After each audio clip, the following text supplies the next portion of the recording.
Je suis assis dans une pièce sans fenêtre. Les murs sont peints en blanc, mais le blanc est ancien, jauni par endroits. Une lampe fixée au plafond éclaire mal la table métallique devant moi. La lumière vibre légèrement. Je ne sais pas si c'est l'ampoule ou moi. Il est tard.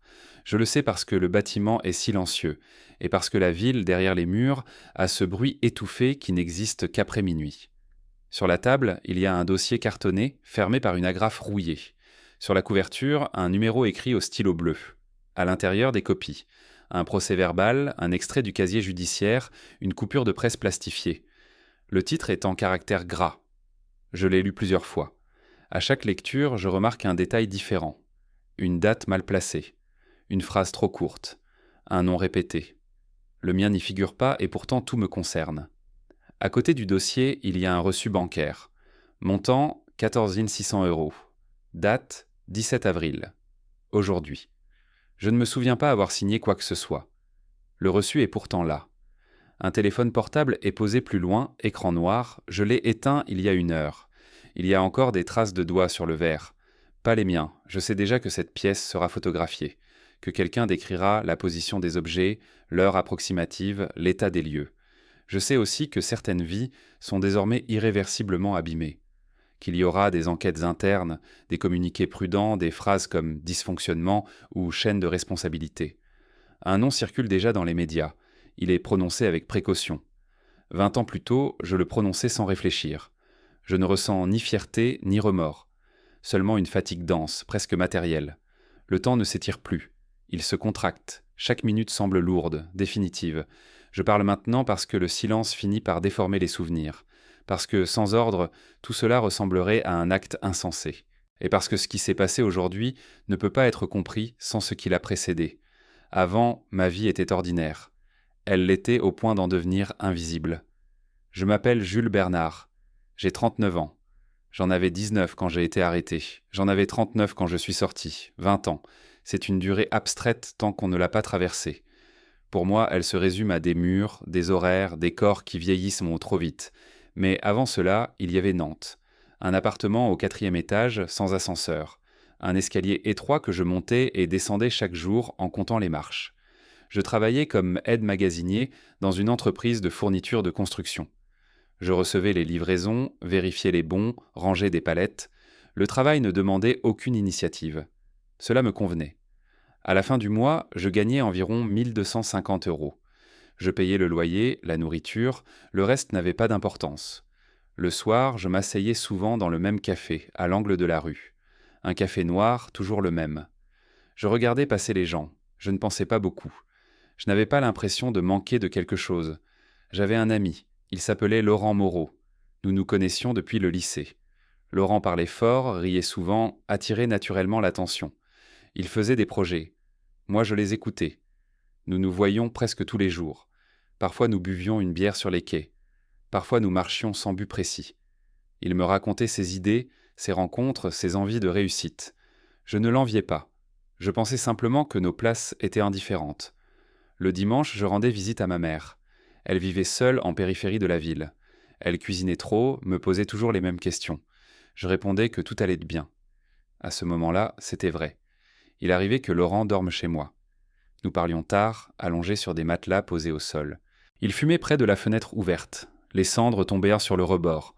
Je lui demandai de nettoyer. Il disait qu'il le ferait. Il ne le faisait jamais. Je me souviens précisément du dernier jour ordinaire. Il faisait froid. J'ai enfilé une veste que je comptais remplacer depuis des mois. Au travail, un chariot élévateur était en panne et nous avons tout porté à la main. J'étais plus fatigué que d'habitude. En fin d'après-midi, Laurent m'a appelé. Sa voix était agitée. Il a mentionné un nom que je n'avais jamais entendu. Il a dit que quelque chose allait changer. Je suis rentré chez moi. J'ai fait cuire des pâtes. J'ai ouvert une bouteille de vin bon marché. J'ai attendu.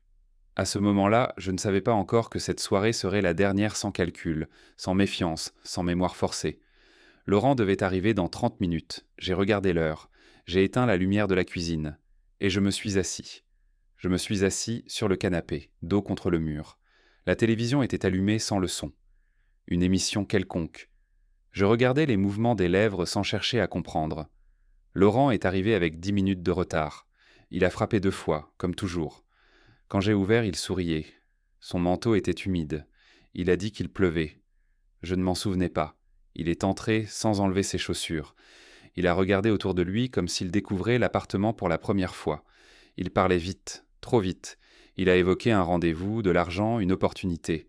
Je ne posais pas de questions. Je n'en posais jamais. À un moment, il s'est interrompu. Il m'a demandé si je pouvais lui rendre un service. Sa voix avait changé. Plus basse, plus précise. Il voulait laisser un sac chez moi. Juste pour la nuit. Il a dit que ce n'était rien d'important. J'ai accepté. Le sac était posé près de la porte. Un sac de sport noir, usé. Il dégageait une odeur métallique que j'ai attribuée à l'humidité. Nous avons mangé les pâtes. Il a bu 2 verres de vin. Moi un seul. Il est parti avant minuit. Il a oublié son briquet sur la table. Je n'ai pas ouvert le sac. Je ne l'ai même pas déplacé. Je me suis couché. J'ai mal dormi. Vers 5 heures du matin, j'ai entendu des sirènes au loin. Je me suis rendormi. À 8 heures, on a frappé à la porte. Fort, répété. Quand j'ai ouvert, ils étaient en 3. 2 hommes, une femme. Ils ont montré des cartes. Police judiciaire. Ils ont prononcé mon nom. Ils ont demandé si Laurent Moreau était là. J'ai répondu non. Ils sont entrés quand même. Tout s'est déroulé rapidement. Trop rapidement pour que je puisse suivre. Ils ont ouvert le sac. À l'intérieur, il y avait une arme, un pistolet et des vêtements tachés. Je ne savais pas quoi dire. Je ne disais rien. J'observais les gestes, les gants, les regards échangés. La femme prenait des notes. Un des hommes m'a demandé quand j'avais vu Laurent pour la dernière fois. J'ai répondu la veille au soir. Il a hoché la tête. Au commissariat, on m'a fait attendre dans une pièce froide. Une chaise en plastique, une table vissée au sol. J'ai regardé le mur. Une fissure verticale. Elle ressemblait à une carte. Ils m'ont interrogé pendant des heures. Toujours les mêmes questions. Pourquoi le sac était chez moi? Pourquoi je n'avais pas appelé? Où j'étais à l'heure du meurtre? Le mot est apparu pour la première fois. Meurtre, une femme, poignardée dans son appartement. Le pistolet n'avait pas servi, mais il était lié à une autre affaire. J'ai dit la vérité, simplement. Laurent avait laissé le sac, je n'avais rien vérifié. Je n'étais au courant de rien. Ils prenaient note. Parfois ils soupiraient, parfois ils se regardaient. À la fin, ils m'ont laissé seul. Les jours suivants sont flous. Détention provisoire. Un avocat commis d'office. Il parlait vite, utilisait des termes que je ne comprenais pas. Il disait que la situation était compliquée. Laurent était introuvable. On a parlé de fuite. On a parlé de préméditation. Le sac, l'arme, l'absence d'alibi solide. Tout s'imbriquait sans moi. Le procès a eu lieu 1 an plus tard. 1 an de silence, de couloir, de nuits sans sommeil. Ma mère assistait aux audiences. Elle ne pleurait pas. Elle me regardait comme si elle cherchait encore une explication rationnelle. L'avocat a plaidé la naïveté, le procureur a parlé de confiance aveugle, de complicité passive. Laurent n'est jamais apparu. La sentence est tombée un mardi. 20 ans de réclusion criminelle. J'ai entendu le chiffre. Je l'ai noté mentalement. 20. Ce n'était ni énorme ni abstrait. C'était une mesure. La prison a tout réduit. Les gestes, les pensées, les relations. J'ai appris à me taire, à observer, à ne pas poser de questions inutiles. Les années ont passé sans structure claire. Certaines lettres de ma mère, de moins en moins fréquentes, puis plus rien. J'ai appris plus tard qu'elle était morte après 12 ans. Quand je suis sorti, personne ne m'attendait. Pas de journaliste, pas de famille. J'avais un sac en toile et 80 € en liquide. Le monde avait changé sans moi. Les vitrines, les visages, les écrans. Moi non. J'ai compris alors que je n'avais plus rien. Pas même la colère, seulement un vide précis, méthodique, et quelque part sans très loin, le souvenir d'un nom que je n'avais pas prononcé depuis 20 ans, mais qui n'avait jamais cessé d'exister. Je me suis installé dans une chambre meublée, près de la gare. Le propriétaire demandait le paiement en espèces. Cela m'arrangeait. Le lit grinçait. Le papier peint se décollait par endroits. Il y avait une petite table, une chaise, un évier dans un coin. Les toilettes étaient sur le palier. Chaque matin, je faisais le lit avec soin, comme si quelqu'un devait venir vérifier. Je cherchais du travail, pas longtemps, pas avec beaucoup d'espoir. Mon dossier parlait pour moi. 20 ans. Les recruteurs regardaient la date de sortie, puis mon visage comme si les deux ne correspondaient pas. Certains me rappelaient ce pour dire non. D'autres ne rappelaient pas. J'ai fini par accepter des missions de nettoyage de nuit. Centres commerciaux, parkings souterrains, bureaux vides, le silence me convenait. Je comptais l'argent avec précision. Le loyer, la nourriture, le reste, je notais tout dans un carnet. Une habitude de détention. Je dormais mal, toujours par tranches de 2 ou 3 heures. Je me réveillais sans raison, persuadé d'avoir oublié quelque chose d'important. Puis je me souvenais que je n'attendais chez rien. Les souvenirs revenaient sans prévenir.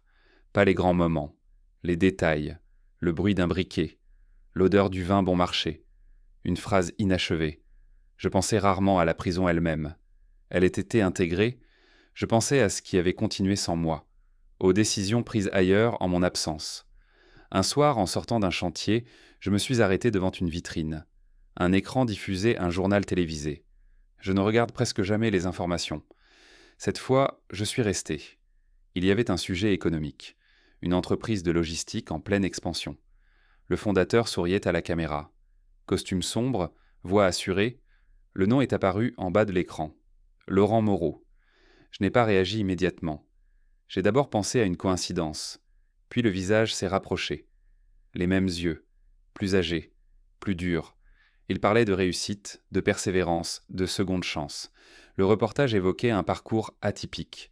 Aucune mention des années disparues, aucune mention d'un autre nom. Je suis rentré dans ma chambre, j'ai fermé la porte, je me suis assis sur le lit, j'ai attendu que quelque chose se produise. Rien ne s'est produit. Pas de colère, pas de tremblement, juste une tension sourde, comme un fil trop tendu. Les jours suivants, je me suis surpris à chercher des informations. Lentement, méthodiquement. Articles, interviews, photos. Laurent avait changé de ville, de cercle, de statut. Il apparaissait entouré de collaborateurs, de partenaires. On parlait de lui comme d'un homme discret, travailleur, un modèle de réussite locale. Je ne cherchais pas encore de réponse. Je regardais, je constatais, je comparais. Sa vie avançait avec une cohérence qui m'était refusée. La mienne restait fragmentée, faite de nuits, de chiffres, de silence. Un matin, j'ai reçu une lettre. Enveloppe officielle. Papier épais. Elle m'informait que mon casier judiciaire avait été mis à jour suite à une révision administrative mineure. Rien de concret, rien d'utile. Mais le nom de l'affaire était écrit noir sur blanc. Je l'ai relu plusieurs fois, comme pour vérifier qu'il existait encore. Je suis allé marcher le long des quais, les mêmes qu'autrefois. Les bancs avaient été remplacés, les lampadaires aussi. La ville n'avait pas de mémoire. Moi si. Je me suis assis et j'ai observé les passants. Je n'étais plus en colère. Pas encore. J'étais attentif. Pour la première fois depuis longtemps, je sentais une direction possible, même si je n'en connaissais pas la forme. Quelque chose avait été déplacé. Pas réparé. Déplacé. Le soir, en rentrant, j'ai ressorti le vieux carnet. J'ai tourné les pages vides, j'ai écrit un nom une seule fois, puis je l'ai barré, pas pour l'effacer, pour m'assurer qu'il ne disparaîtrait pas tout seul. Je ne savais pas encore ce que cela impliquait. Je savais seulement que continuer comme avant était devenu impossible. Je n'ai rien changé immédiatement. Je me suis contenté d'ajouter des gestes à ceux que je faisais déjà. Me lever, travailler, compter, dormir mal. Entre ces actions, j'ai commencé à regarder différemment. Pas seulement Laurent, tout ce qui l'entourait. Je savais où il travaillait. L'adresse figurait sur le site de son entreprise. Un bâtiment récent, en périphérie, près d'un échangeur routier. Je n'y suis pas allé tout de suite. J'ai attendu plusieurs semaines. Je voulais m'assurer que ce n'était pas une impulsion, que cela ne disparaîtrait pas comme disparaissent certaines pensées nocturnes. Un matin, après une nuit blanche, j'ai pris un bus, puis un autre. Je me suis arrêté à 2 rues du bâtiment. J'ai marché lentement. Je n'avais rien à faire là. C'était important de le ressentir. Le bâtiment était gris, fonctionnel, des vitres teintées, un logo discret. Des voitures entraînent et sortaient. Des employés fumaient trentaient près de l'entrée, ils riaient. Je suis resté à distance. Je n'ai pas cherché à le voir, pas encore. J'observais les horaires, les flux, les habitudes, à quelle heure les gens arrivaient, à quelle heure ils partaient. J'ai noté mentalement les détails. Le café à l'angle qui ouvrait trop tôt, le gardien qui quittait son poste avant la fin officielle de son service. Rien d'exceptionnel, juste des constantes. Les jours suivants, j'ai répété, toujours de loin, toujours sans but précis. Je ne me sentais pas menacé, ni pressé. J'avais appris la patience. En prison, le temps est un matériau brut. On apprend à le manipuler sans l'user. Je me suis aussi intéressé à d'autres vies, celles qui ne me concernaient pas directement. Dans les transports, je regardais les mains, les sacs, les téléphones. Je notais ce que les gens laissaient déparaître sans s'en rendre compte. Une fatigue, une arrogance, une inquiétude. J'avais passé 20 ans entouré d'hommes qui surveillaient dans tout. Les autres ne surveillaient en rien. Laurent apparaissait parfois dans la presse locale, toujours pour les mêmes raisons. Un partenariat, une inauguration. Une phrase bien choisie. Il parlait de mérite, de reconstruction personnelle. Je me demandais quand cette version de lui avait commencé à exister. Et surtout, sur quoi elle reposait. Je n'ai jamais cherché à le contacter. Je savais que ce serait une erreur. Le simple fait d'entendre sa voix aurait pu rompre quelque chose que je maintenais en équilibre. Je préférais le voir de loin, comme une donnée stable, presque abstraite. Un soir, en nettoyant un bureau, j'ai trouvé un journal oublié sur une table. Un supplément économique. Son visage y figurait encore, en plus petit. Un article évoquait une ancienne affaire judiciaire, classée depuis longtemps, dont certains éléments restaient flous. J'ai lu lentement, très lentement. Il y avait une phrase noyée au milieu du texte qui parlait d'un témoin jamais retrouvé. Je n'étais pas nommé, mais je savais. J'ai plié le journal et je l'ai jeté. Pas par colère, par méthode. Je ne voulais pas accumuler de preuves sans savoir quoi en faire. Je continuais à vivre dans ma chambre près de la gare. Le propriétaire ne posait pas de questions. Moi non plus. J'économisais un peu plus, sans raison officielle. Simplement parce que je le pouvais. Parfois, je pensais à ce qui se passerait si je disparaissais à nouveau, pas en prison, autrement. Je n'en tirais aucune conclusion. C'était une pensée neutre. Un après-midi, je me suis retrouvé devant le bâtiment de l'entreprise plus longtemps que d'habitude. J'ai vu Laurent sortir, il parlait au téléphone, il souriait. Le même sourire que 20 ans plus tôt, mais mieux contrôlé.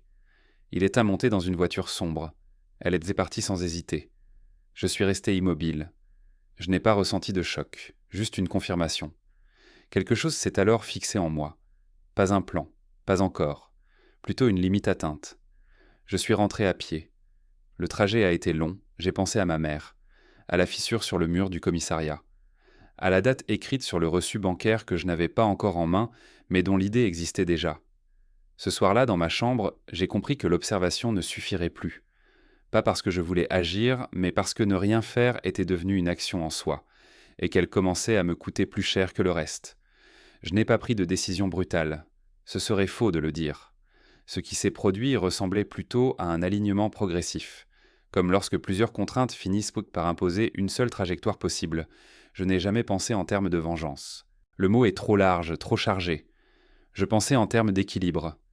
Pendant 20 ans, une version des faits avait tenu debout parce que personne n'avait intérêt à la pousser. Laurent avait construit sa vie sur cette stabilité. Moi, j'avais purgé la mienne dans un cadre fermé, parfaitement cohérent. Ce qui me troublait n'était pas seulement l'injustice, c'était la précision avec laquelle tout avait fonctionné sans moi. Je me suis replongé dans mon dossier. Officiellement, je n'y avais plus accès. Officieusement, certains documents circulent, il suffit de savoir à qui demander et de ne pas poser de questions inutiles. J'ai dépensé une partie de mes économies. Pas beaucoup, juste assez. J'ai relu les dépositions, les horaires, les incohérences mineures que personne n'avait jugé utile d'exploiter. À l'époque, j'avais cru que la vérité suffisait. Elle ne suffisait pas. Un détail revenait sans cesse, une signature, toujours la même, apposée sur des documents à des heures incompatibles. Rien de spectaculaire, rien de pénal en soi, mais une répétition. Et la répétition, avec le temps, devient une structure. Je ne cherchais pas à prouver quoi que ce soit. Pas encore. Je cherchais à comprendre comment Laurent avait déplacé le poids de ses actes, comment il avait réussi à me laisser l'intégralité de la charge sans jamais se retourner. La réponse n'était pas morale, elle était technique. J'ai commencé à fréquenter certains lieux où il n'allait à jamais.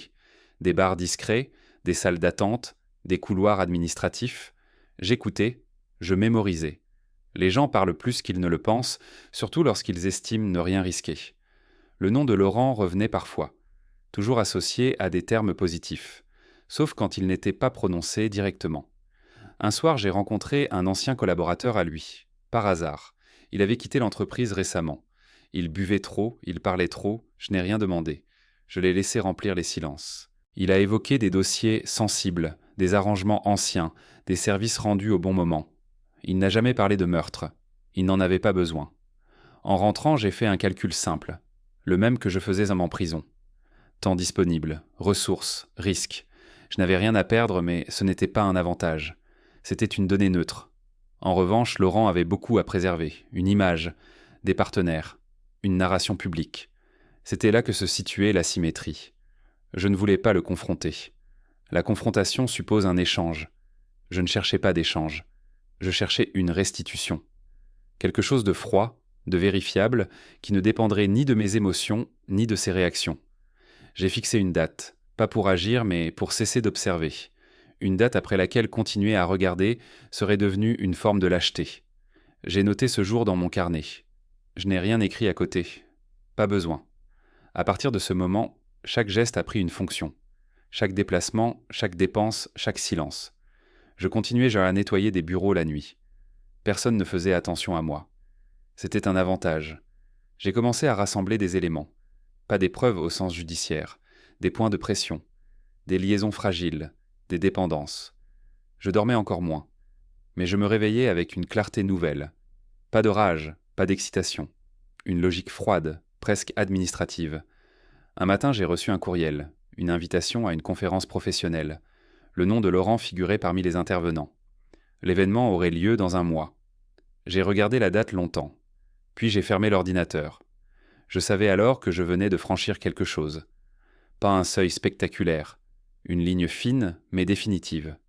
Ce qui devait être fait avait commencé, même si rien n'était encore visible. Et cette fois, il n'y aurait pas de sac oublié devant une porte.